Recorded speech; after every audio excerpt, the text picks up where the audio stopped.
Yo, this is Karthikeyan and welcome back to my channel Karthikeyan Game 3. Guys, അപ്പോൾ ഇന്നലെ ആപ്പിളിൻ്റെ event ഉണ്ടായിരുന്നു glow time. അതിൻ്റെ അകത്ത് ആപ്പിൾ വാച്ച് സീരീസ് 10, പുതിയ എയർപോഡ്സ്, പിന്നെ ആപ്പിൾ 16 സീരീസ് അതൊക്കെ വന്നിട്ടുണ്ടായിരുന്നു. ഞാൻ ഐഫോൺ 16 ഇറങ്ങുമ്പോഴത്തേനും ഞാൻ ഉറങ്ങിപ്പോയി. അപ്പോൾ ഇന്നലത്തെ ആപ്പിൾ ഇവൻ്റെ പകുതി കണ്ടിച്ചില്ല, ഒരു 4 ഭാഗമുള്ള ആപ്പിൾ ഇവൻ്റ് കണ്ടിട്ടുണ്ടായിരുന്നു. അപ്പോൾ നമ്മൾ നോക്കാൻ പോയിച്ചാൽ എല്ലാ ആൾക്കാരും എക്സൈറ്റഡ് ആയിരിക്കും, ലോകം മൊത്തം എക്സൈറ്റഡ് ആയിരിക്കും. ഐഫോൺ 16 സീരീസ് ഇറങ്ങിയിരിക്കുകയാണ് ഗൈസ്. അപ്പോൾ നമ്മൾ നോക്കാൻ പോകുന്നത് വെച്ചാൽ നമ്മൾ കൂടുതൽ സ്പെക്ക് പറയും, നമ്മൾ ഇപ്രാവശ്യം ഏറ്റവും കൂടുതൽ ഡിഫറൻസ് ഉള്ള ഇതാണ് പറയാൻ പോകുന്നത്. അപ്പോൾ നമ്മൾ ഇങ്ങനെ ഒരു കാറ്റഗറൈസ് ചെയ്യാണ്: iPhone 16, 16 plus, 16 pro, 16 pro max. കാരണം രണ്ടിൽ കുറച്ച് ചെറിയ വ്യത്യാസമുള്ളൂ. അപ്പോൾ നമുക്ക് ആദ്യം തന്നെ ഐഫോൺ 16ഉം 16 പ്ലസിലേക്കും കടക്കാം ഗൈസ്. അപ്പോൾ ഞാൻ പറഞ്ഞാൽ സെയിം സ്പെക്സ് ഞാൻ അങ്ങനെ തന്നെ പറഞ്ഞു പോവാണ്. എന്ത് ഡിഫറൻസ് ഉണ്ടെങ്കിൽ മാത്രമേ എടുത്ത് പറയുള്ളൂ. ഒരുവിധം എല്ലാം സെയിം സ്പെക്ക് തന്നെയാണ്, അതുകൊണ്ട് ഡിഫറൻസ് ഉണ്ടെങ്കിൽ എടുത്ത് പറയാം ഗൈസ്. അപ്പോൾ അതിൻ്റെ നോക്കുകയാണെങ്കിൽ ഗ്ലാസ് ഫ്രണ്ടാണ്, അത് സെറാമിക് ഷീൽഡ് പുതിയ ജനറേഷൻ 2024 ജനറേഷൻ. പിന്നെ ഗ്ലാസ് ബാക്കാണ്, പിന്നെ അലൂമിനിയം ഫ്രെയിമാണ്. പിന്നെ അലൂമിനിയം ഫ്രെയിമാണ്. രണ്ട് സ്മാർട്ട് ഫോൺ സെയിം തന്നെയാണ് ആ സ്പെക്കൊക്കെ. പിന്നെ IP68 dust and water resistance ഉണ്ട്, up to 6 metre for 30 minutes guys. അപ്പോൾ അത് നല്ലൊരു ഡസ്റ്റ് ആൻഡ് വാട്ടർ റെസിസ്റ്റൻസ് തന്നെയാണ്. IP68 ആണ് നമുക്ക് ലഭിക്കുന്നത്. അടുത്ത നമ്മൾ ഡിസ്പ്ലേയിലേക്ക് നോക്കുകയാണെങ്കിൽ super retina XDR display, OLED, HDR10, Dolby vision, 1000 nits. IPhone 16 6.1 ഇഞ്ചാണ്, ഐഫോൺ 16 പ്ലസ്സിൽ 6.7 ഇഞ്ചിൻ്റെ ഡിസ്പ്ലേ ആണ് നമുക്ക് ലഭിക്കുന്നത്. പിന്നെ ഞാൻ പറയാന്ന് വെച്ചാൽ വേറൊരു കാര്യമുണ്ട്, 60 ഹെർട്സ് തന്നെയാണ്, അതിൻ്റെ അകത്തൊരു വ്യത്യാസമില്ല. ഞാൻ വെച്ചാൽ അറ്റ്ലീസ്റ്റ് ഒരു 90 ഹെർട്സ് കൊടുക്കായിരുന്നു. കാരണം വെച്ചാൽ അവർ പ്രോ മോഷൻ ഡിസ്പ്ലേ ആണെന്ന് പറയാം. അപ്പോൾ അവർ ചിലപ്പോൾ പ്രോ ഡിവൈസസിന് വേണ്ടി മാത്രമായിരിക്കും. പക്ഷേ 2024 60 ഹെർട്സിന് ഡിസ്പ്ലേ എന്ന് പറയുമ്പോൾ ഈവൻ 15,000 റുപ്പീസിന് താഴെ വരുന്ന സ്മാർട്ട് ഫോൺസിലടക്കം 120 ഹെർട്സ് ഉണ്ട്. അപ്പം അതൊരു എന്താ പറയുക, ഒരു കുറവ് പോലെ തന്നെ തോന്നി. ഒരു 90 ഹെർട്സ് എങ്കിലും കൊടുക്കായിരുന്നു, അറ്റ്ലീസ്റ്റ് 90 ഹെർട്സ്. രണ്ടിന് 60 ഹെർട്സ് ആണ്. അറ്റ്ലീസ്റ്റ് ഐഫോൺ 17 വരുമെങ്കിൽ അവർ 90 ഹെർട്സ് എങ്കിലും കൊടുത്താൽ മതിയായിരുന്നു. അപ്പോൾ അത് എനിക്കൊരു കുറവായിട്ടാണ് തോന്നി.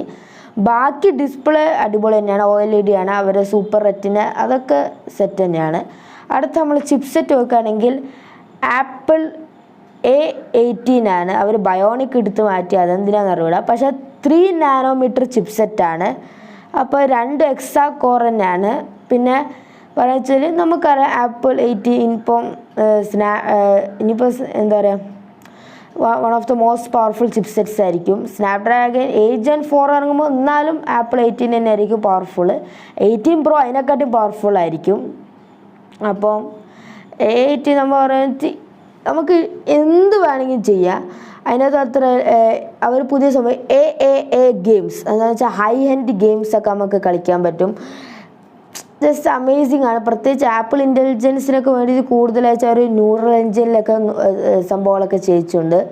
അപ്പോൾ ചിപ്സെറ്റ് ഇസ് ജസ്റ്റ് അമേസിങ്. പിന്നെ അതുമാത്രമല്ല ഐഫോൺ ഇറങ്ങുമ്പോൾ ഐഫോൺ 16 സീരീസ് ഇറങ്ങുമ്പോൾ out of the box iOS 18 വെച്ചായിരിക്കും ഇറങ്ങുന്നുണ്ടാവുക.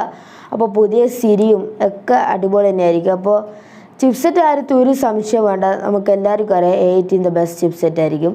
അപ്പം A18 പ്രോ അതിനെക്കാട്ടും ബെറ്ററാണ്. അപ്പോൾ ഇത് രണ്ടിലും A18 തന്നെയാണ് വന്നിരിക്കുന്നത്. 16 പ്രോ മാക്സിലാണ് A18 പ്രോ വന്നിരിക്കുന്നത്. അടുത്ത നമ്മൾ ക്യാമറ നോക്കുകയാണെങ്കിൽ 48 മെഗാ പിക്സൽ നോർമൽ വൈഡ് ക്യാമറയാണ് വിത്ത് സെൻസർ ഷിഫ്റ്റ്. നമുക്കറിയായിരിക്കും അത് അടിപൊളി നമ്മളെ OS ടെക്നോളജി തന്നെയാണ്. കുറച്ചും കൂടെ എൻഹാൻസ്ഡ് OSനെക്കാട്ടും കുറച്ചുകൂടെ പവർഫുള്ളായിട്ട് നമുക്ക് ഷേക്ക് ഫ്രീ വീഡിയോസ് ഫോട്ടോസൊക്കെ എടുക്കാൻ പറ്റും. പിന്നെ 12 മെഗാ പിക്സൽ അൾട്രാ വൈഡ് ക്യാമറയാണ് നമുക്ക് ലഭിച്ചിരിക്കുന്നത്. അപ്പം അൾട്രാ വൈഡ് ക്യാമറയിൽ നമുക്ക് മാക്രോ ഫോട്ടോസ് എടുക്കാനും പറ്റും, അത് നല്ല കാര്യം തന്നെയാണ്. അപ്പോൾ അവർക്ക് അൾട്രാ വൈഡ് 48 കൊടുക്കുക വെച്ചാൽ ഓക്കെ, അതൊന്നും വേണ്ട, 12 മെഗാ പിക്സൽ മതി. അതിനെക്കാട്ടും വലിയൊരു സംഭവം എന്ന് വെച്ച് കഴിഞ്ഞാൽ ക്യാമറ കൺട്രോളാണ്. നമുക്കറിയാം ഗൈസ് അപ്പോൾ നമുക്ക് എല്ലാവർക്കും അറിയാം ക്യാമറ കൺട്രോൾ നമ്മളെ പവർ ബട്ടണിന് നേരെ താഴെ വരുന്നതാണ്. അതിൻ്റെ അകത്ത് നമുക്ക് ആപ്പറേച്ചർ കൺട്രോൾ ചെയ്യാൻ പറ്റും, പല സംഭവം കൺട്രോൾ ചെയ്യാൻ പറ്റും. അതൊരു കപ്പാസിറ്റി ബട്ടൺ നമ്മളിങ്ങനെ നമ്മൾ ഈ ക്യാമറയിൽ ഇങ്ങനെ ആക്കുന്ന പോലെ അത് ഇങ്ങനെ തൊട്ട് കഴിഞ്ഞാൽ ഓരോ സംഭവങ്ങളൊക്കെ നമുക്ക് മാറ്റാൻ പറ്റും. ക്യാമറ അപ്പറേച്ചറാണ്, പല സംഭവങ്ങളും നമുക്ക് മാറ്റാൻ പറ്റും. അപ്പം അതൊരു നല്ലൊരു കാര്യം തന്നെയാണ്. ഗൈസ് ഞാൻ അപ്പറേച്ചർ ഉദ്ദേശിച്ച് റിയലായിട്ട് അപ്പറേച്ചർ ചേഞ്ച് അങ്ങനത്തെ അല്ല ഞാൻ ഉദ്ദേശിച്ചത്. അതെന്തായാലും നമുക്ക് അത് അങ്ങനത്തെ പണ്ട് സാംസങ് ഇറക്കിച്ചിട്ടുണ്ട്, അതല്ല. അപ്പോൾ നമ്മൾ പോർട്രേറ്റ് ആക്കുമ്പോൾ F എന്നിട്ടിച്ച് ഓരോ സംഭവം F1 F2 അങ്ങനെ കുറച്ച് സംഭവം ഉണ്ടാവില്ലേ. അപ്പോൾ അതിൻ്റെ നമ്മൾ കൂട്ടുമ്പോൾ കുറയ്ക്കുമ്പോൾ നമ്മൾ ബ്ലർ കൂടും പോർട്രേറ്റ് ഇമേജസിൽ, അതാണ് ഞാൻ പറഞ്ഞത്. അപ്പോൾ ജസ്റ്റ് ഒരു നമ്മളെന്താ ഒരു AI ഒക്കെ വെച്ച് ചെയ്യുന്ന സംഭവമാണ്, അല്ലാണ്ട് റിയലായിട്ട് അപ്പറേച്ചർ കൺട്രോൾ ചെയ്യുന്നതല്ല. അത് സംഭവിച്ച ജസ്റ്റ് നമ്മൾ എല്ലാ ഫോണിലും ഉണ്ടാവും. നമ്മൾ F നമ്മൾ ആ ഒരു സംഭവം നമ്മൾ ഏറ്റവും 1 ആക്കുമ്പോൾ അത് നല്ല ബ്ലറായിരിക്കും, കൂട്ടി വെക്കുമ്പോൾ തീരെ ബ്ലർ ഉണ്ടാവില്ല. അത് വെച്ചാൽ നമ്മളൊരു ഇമേജ് ഡിറ്റക്ഷൻ ചെയ്യിച്ച് അങ്ങനെ ചെയ്യുന്ന സംഭവമാണ്, അല്ലാണ്ട് റിയൽ എന്താ പറയുക അപ്പറേച്ചർ ചേഞ്ച് ചെയ്യുന്ന സംഭവമല്ല. അപ്പോൾ അത് നിങ്ങൾ മൈൻഡിൽ വെക്കുക. അപ്പോൾ അതൊരു അടിപൊളി ഫീച്ചർ തന്നെയാണ് എനിക്ക് തോന്നിയിരിക്കുന്നത്. പിന്നെ സെൽഫി ക്യാമറ നോക്കുകയാണെങ്കിൽ 12 മെഗാ പിക്സൽ ഒരു നോർമൽ വൈഡ് ക്യാമറയാണ്. അപ്പോൾ നമുക്കറിയാം അതിൻ്റെ അകത്ത് ഫേസ് ഐഡി ഒക്കെ ചെയ്യാൻ പറ്റും. അതിൻ്റെ അകത്ത് നമുക്ക് HDR ഉണ്ട്, ഡോൾബി വിഷനൊക്കെ ഉണ്ട്. അപ്പോൾ ഗൈസ് അപ്പോൾ ഒരു കാര്യം പറയാൻ വിട്ടുപോയി, നമുക്ക് എന്തായാലും മെയിൻ ക്യാമറയിൽ 4K 24 FPS 25-30 FPS ഒക്കെ റെക്കോർഡ് ചെയ്യാൻ പറ്റും. അപ്പം അതിനൊന്നും ഒരു കുറവില്ല. സെൽഫി ക്യാമറയിൽ നമുക്ക് 4K 24 25-30 FPS 60 FPS ഒക്കെ നമുക്ക് റെക്കോർഡ് ചെയ്യാൻ പറ്റും. അപ്പോൾ മെയിൻ ക്യാമറയിൽ 60 FPS റെക്കോർഡ് ചെയ്യാൻ പറ്റും, 4K ഇതിൻ്റെ അകത്ത് 60 FPS റെക്കോർഡ് ചെയ്യാൻ പറ്റും. അതെപ്പോഴും ഐഫോൺ അങ്ങനെ തന്നെയാണ്, വീഡിയോ കാറ്റഗറിയിൽ അവർ തന്നെയാണ് ബെസ്റ്റ്. അപ്പോൾ വേറെ കാര്യങ്ങൾ വെച്ചാൽ ക്യാമറ ബെസ്റ്റ് തന്നെയാണ്, അതിനകത്ത് ഒരു ഡൗട്ടും ഇല്ല. നമ്മൾ എക്സ്ട്രാ ഫീച്ചേഴ്സിലേക്ക് നോക്കുകയാണെങ്കിൽ 2 സ്മാർട്ട് ഫോൺസിന് സ്റ്റീരിയോ സ്പീക്കേഴ്സ് ഉണ്ട്, പക്ഷേ ഹെഡ്ഫോൺ ജാക്കില്ല. നമുക്കറിയാം NFC എന്തായാലും കൊടുത്തിട്ടുണ്ട്, ആപ്പിൾ ഇൻ്റലിജൻസ് നമുക്കറിയാം. അതിനെക്കൊണ്ട് നമുക്കറിയാം പല പുതിയ AI ഫീച്ചേഴ്സൊക്കെ വരുന്നുണ്ട്. പിന്നെ റേ ട്രേസിങ് ഉണ്ടെന്ന് പറയുന്നുണ്ട് അവർ. അപ്പോൾ അതൊക്കെ ജസ്റ്റ് അമേസിങ് തന്നെയാണ്. കുറേ നല്ല എന്താ പറയുക നല്ല എക്സ്ട്രാ ഫീച്ചേഴ്സൊക്കെ കൊടുത്തിട്ടുണ്ട്. മെസ്സേജസ് വയ സാറ്റലൈറ്റ് ഉണ്ട്. നമ്മൾ വെച്ചാൽ അത് നമ്മൾ എന്താ പറയുക end-to-end ഇൻക്രിപ്ഷൻ നല്ല രീതിയിൽ വർക്കാവും, നല്ല സെക്യൂർ ആയിരിക്കും. നമ്മളെ കോൺവെർസേഷൻസൊക്കെ പ്രൈവറ്റ് ആയിരിക്കും, സെക്യൂർ ആയിരിക്കും. അത് മാത്രമല്ല നമ്മൾ എവിടെ പോയാലും നമുക്ക് ഡയറക്റ്റ് അയച്ച് സാറ്റലൈറ്റ് പെട്ടെന്ന് കണക്ട് ചെയ്യാനും പറ്റും. അതാണ് അതിൻ്റെ ഏറ്റവും വലിയ യൂസേജ്.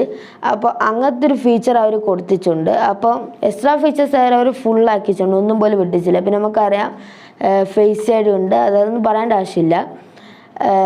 അടുത്ത് നമ്മൾ ബാറ്ററിയിലേക്ക് നോക്കുകയാണെങ്കിൽ എനിക്ക് MAH കൃത്യമായിട്ട് അറിയില്ല. iPhone 16 16 Plusൽ 25 വാട്ടിൻ്റെ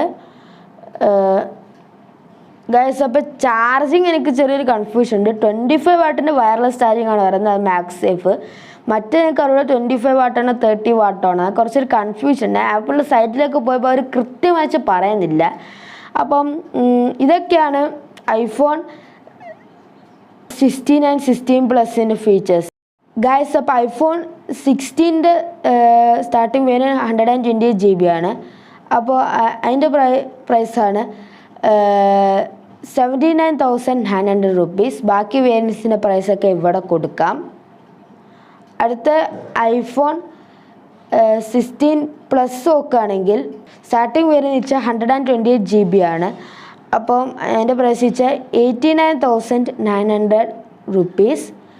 അപ്പം ഞാൻ പറയുക വെച്ചാൽ ഈ 2024 120 GB വെച്ച് തുടങ്ങാന്ന് വെച്ചാൽ കുറച്ചൊരു ഇതാണ്. കാരണം വെച്ചാൽ അറ്റ്ലീസ്റ്റ് അവർക്ക് അപ്പോൾ അവർക്ക് എല്ലാ വേരിയൻസ് ഈവൻ iPhone 16 Pro അടക്കം എന്താ പറയുക 120 GB സ്റ്റാർട്ട് ചെയ്യുന്നുണ്ട്. ആകെ 16 Pro Max മാത്രമേ 256 തുടങ്ങുള്ളൂ.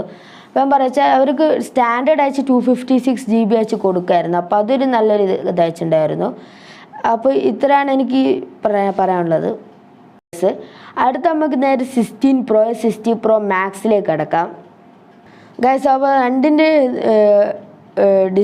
ബിൽഡ് ആൻഡ് ഡിസൈൻ നോക്കുകയാണെങ്കിൽ ഗ്ലാസ് ഫ്രണ്ടാണ്, ഗ്ലാസ് ബാക്കാണ്, ടൈറ്റാനിയം ഫ്രെയിമാണ്. അപ്പോൾ അതിൻ്റെ അകത്ത് ഒരു ഡൗട്ടും ഇല്ല, ടൈറ്റാനിയം നല്ല സ്ട്രോങ് തന്നെയാണ്.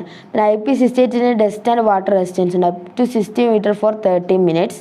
അപ്പോൾ അതും നല്ല കാര്യം തന്നെയാണ്. ഡിസൈനിൽ അവരെല്ലാം മാക്സ് ഔട്ട് ചെയ്തിട്ടുണ്ട്.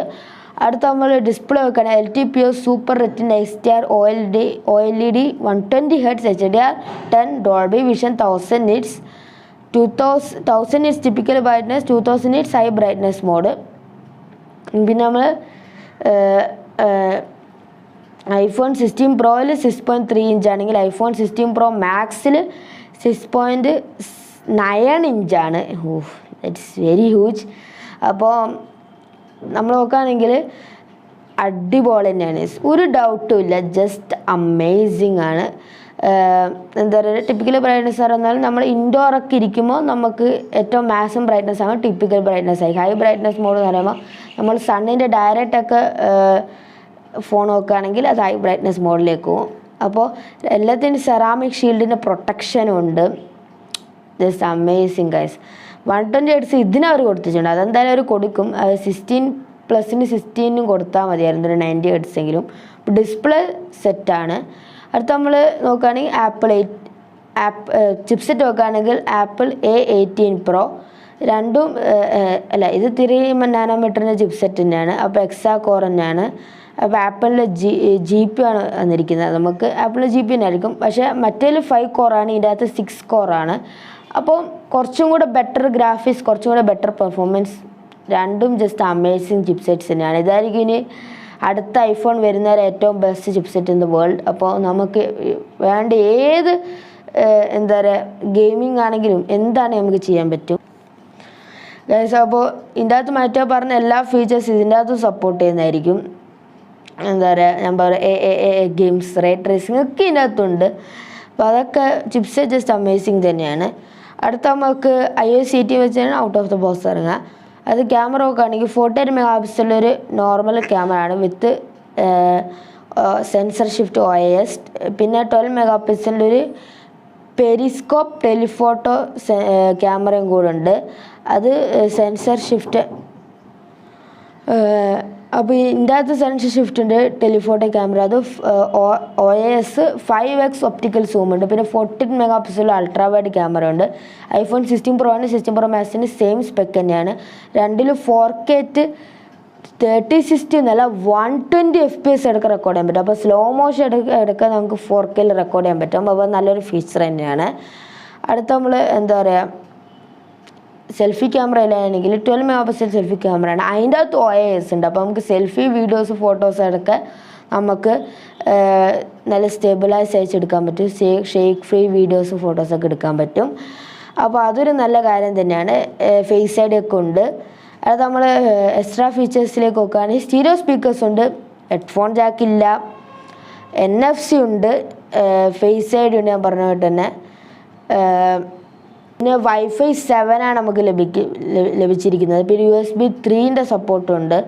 അപ്പോൾ നമുക്ക് ഫാസ്റ്റ് ആയിട്ട് ഡാറ്റയൊക്കെ ട്രാൻസ്ഫർ ചെയ്യാൻ പറ്റും. സ്പേഷ്യൽ ഫോട്ടോസ് ആൻഡ് വീഡിയോസ്, നമുക്ക് വിഷൻ പ്രോക്ക് വേണ്ടിയുള്ള വീഡിയോസും ഫോട്ടോസൊക്കെ നമുക്ക് റെക്കോർഡ് ചെയ്യാൻ പറ്റും. അതിന് വിഷൻ പ്രോ മേടിക്കണം, എന്നാലും നമുക്ക് അതിൻ്റെ അകത്തിട്ട് കാണാൻ പറ്റുള്ളൂ. അപ്പോൾ അതൊക്കെ നോക്കുകയാണെങ്കിൽ എക്സ്ട്രാ ഫീച്ചേഴ്സ് അവരെല്ലാം നൽകിയിട്ടുണ്ട്. അടുത്ത നമ്മൾ എന്താ പറയുക, സ്പെസിഫിക്കേഷൻസ് ബാറ്ററി നോക്കുകയാണെങ്കിൽ, ബാറ്ററിൻ്റെ കാര്യം നോക്കുകയാണെങ്കിൽ 25 വാട്ടിൻ്റെ ഒരു വയർലെസ് ചാർജിങ് ആണ്. അപ്പോൾ എനിക്ക് കൃത്യമായിട്ട് ഞാൻ പറഞ്ഞിട്ട് എന്താ പറയുക, ചാർജിങ്ങിൻ്റെ എന്താ പറയുക വയർഡ് ചാർജിങ് എത്ര എനിക്ക് കൃത്യമായിട്ട് അറിയില്ല. അപ്പം അത് നമുക്ക് നോക്കി ചെയ്യാൻ എവിടെയെങ്കിലും കിട്ടുകയാണെങ്കിൽ ഞാൻ ഡിസ്ക്രിപ്ഷൻ ബോക്സ് കൊടുക്കാം ഗൈസ്. അപ്പോൾ നമുക്കിതിൻ്റെ പ്രൈസിങ് നോക്കുകയാണെങ്കിൽ iPhone 16 Pro സ്റ്റാർട്ട് ചെയ്യുന്നത് വെച്ചാൽ 128 GB സ്റ്റാർട്ട് ചെയ്യുന്നത്. അപ്പോൾ അതിൻ്റെ പ്രൈസ് വെച്ച് കഴിഞ്ഞാൽ ഗൈസ്, അപ്പോൾ പ്രൈസ് വെച്ചാൽ 1,19,900 റുപ്പീസാണ്. പിന്നെ ബാക്കി വേരിയൻസിൻ്റെ പ്രൈസൊക്കെ ഇവിടെ കൊടുക്കാം. അടുത്ത നമുക്ക് iPhone 16 Pro Max സ്റ്റാർട്ട് ചെയ്യുന്നത് 256 GB. അപ്പോൾ അതിൻ്റെ സ്റ്റാർട്ടിങ് വേരിയൻ്റെ പ്രൈസാണ് 1,00,000 44,900 റുപ്പീസ്. അപ്പം ബാക്കി വേരിയൻസിൻ്റെ പ്രൈസൊക്കെ ഇവിടെ കൊടുക്കാം. അത് പറയാന്ന് വെച്ച് കഴിഞ്ഞാൽ ഐഫോണാണ്, എന്തായാലും പ്രൈസൊക്കെ കൂടുതൽ തന്നെ ആയിരിക്കും. അപ്പോൾ എനിക്ക് പറയാന്ന് വെച്ചാൽ ഐഫോൺ 16 പ്രോ നല്ലൊരു സ്മാർട്ട് ഫോൺ തന്നെയാണ്, 16 പ്ലസും നല്ലത് തന്നെയാണ്. അപ്പോൾ പ്രോ മാക്സ് ജസ്റ്റ് ഒരു ഡിസ്പ്ലേൻ്റെ വ്യത്യാസം മാത്രമേ ഉള്ളൂ, വേറെ ഒരു വ്യത്യാസം എനിക്ക് നോക്കിച്ച് കാണാൻ പറ്റിയിട്ടില്ല. അപ്പോൾ ഞാൻ പറയുകയാണെങ്കിൽ നിങ്ങൾ ഐഫോൺ 16 പ്ലസോ 16 പ്രോ എടുക്കുക. 16 എടുക്കുകയാണെങ്കിൽ 16 പ്ലസ് ആകുമ്പോൾ കുറച്ചുകൂടി നല്ല ബാറ്ററി കിട്ടുമായിരിക്കും. അപ്പം ഞാൻ പറയുന്നത് എല്ലാ സ്മാർട്ട് ഫോൺസ് അടിപൊളി തന്നെയാണ്. പിന്നെ അവർക്ക് 16 പ്ലസിന് 16 അവർക്ക് ജസ്റ്റ് ഒരു ഫാസ്റ്റ് ചാർജിങ് കൊണ്ടുവരികയായിരുന്നു. ഫാസ്റ്റ് ചാർജിങ് അല്ല, എന്താ പറയുക, ഒരു ഹയർ റിഫ്രഷ് റേറ്റ് കൊണ്ടുവരായിരുന്നു. 90 ഹെർട്സ് എങ്കിൽ അറ്റ്ലീസ്റ്റ് അവർ കൊണ്ടുവരികയാണ്. പ്രോ ലൈറ്റ് മോഷൻ അങ്ങനെ എന്തെങ്കിലും പറഞ്ഞെന്തെങ്കിലും കൊണ്ടുവരായിരുന്നു. അപ്പോൾ അതൊരു കൊണ്ടുവച്ചാൽ ഓക്കെ, നമുക്ക് അടുത്ത വർഷം നോക്കാം.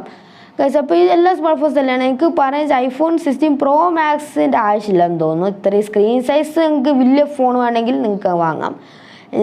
ഞാൻ recommend iPhone 16 pro or 16 plus, iPhone 16 plus. അപ്പോൾ ഈ 2 സ്മാർട്ട് ഫോൺസാണ് ഞാൻ റെക്കമെൻഡ് ചെയ്യുന്നത്. 16 നിങ്ങൾക്ക് മേടിക്കാം, കുറച്ചുകൂടെ വില കുറവാണ്. അപ്പം ഇത്രയുള്ള നമ്മൾ ഇന്നത്തെ video. Bye bye, see you next time, peace, by.